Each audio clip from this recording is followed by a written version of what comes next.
So what I found with my clients, and you might resonate, it might resonate with you as well, is that people really struggle with self-care, self-compassion, self-love. So could you tell us a little bit more of what's the actual importance of it? I can give it a go. Yes. Um, Self-care is one of those buzzwords that's come along in the last few years.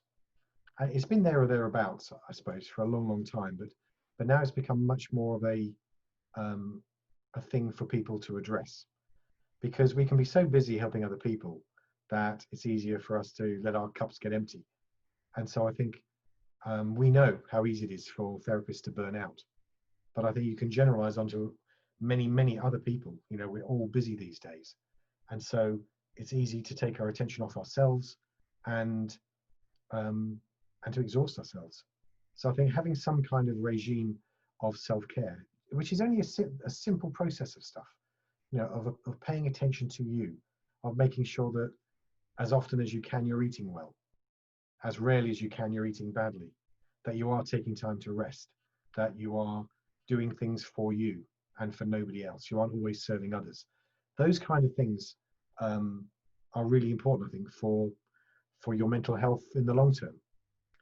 And when it comes to self-compassion, this is a lovely new. Well, it's not new again; it's as old as the hills, but it's a lovely new focus that people are talking about, and about time, I think.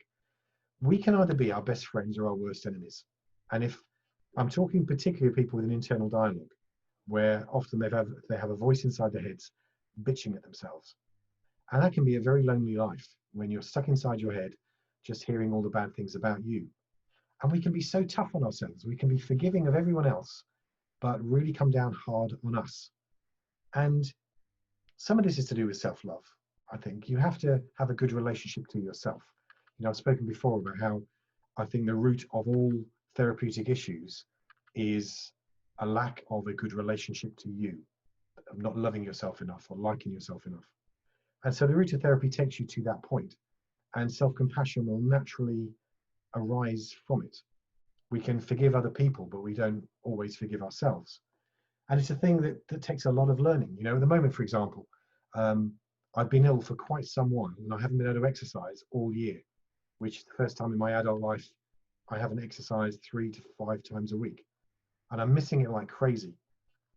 And being so immobile, you know, I can't even walk the dogs at the moment. I realized this morning, I stood on the scales and I put on 2 stone, which for me is appalling. I've never been this overweight in my life and I absolutely hate it. And so it would be very easy, and I've noticed my brain trying to do it, of trying to beat myself up over it, of calling myself names for it, of calling my body names because of it. And I've got to really take hold of that because that is not going to aid my recovery. If I start hurling abuse at myself and my body responds to it, it's going to lower my immune system even more. It's going to bring my mood down even lower. It's going to make me reach for the chocolate even more or a beer. You know, it's not going to help.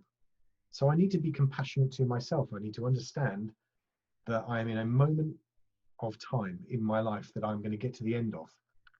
And if I was well and I could exercise, I've got to realize I'll be looking forward to the fact I'm 2 stone overweight, because then I've got something to get up for every day and sweat off. I'm looking forward to that.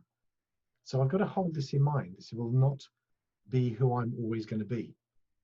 And if it turned out that it was, then I would have to learn how to be compassionate about that as well. Because, you know, it's going to be a long life unhappily spent if we're not enjoying the company of ourselves. So love yourself, forgive yourself, and look after yourself. How's that for a t-shirt?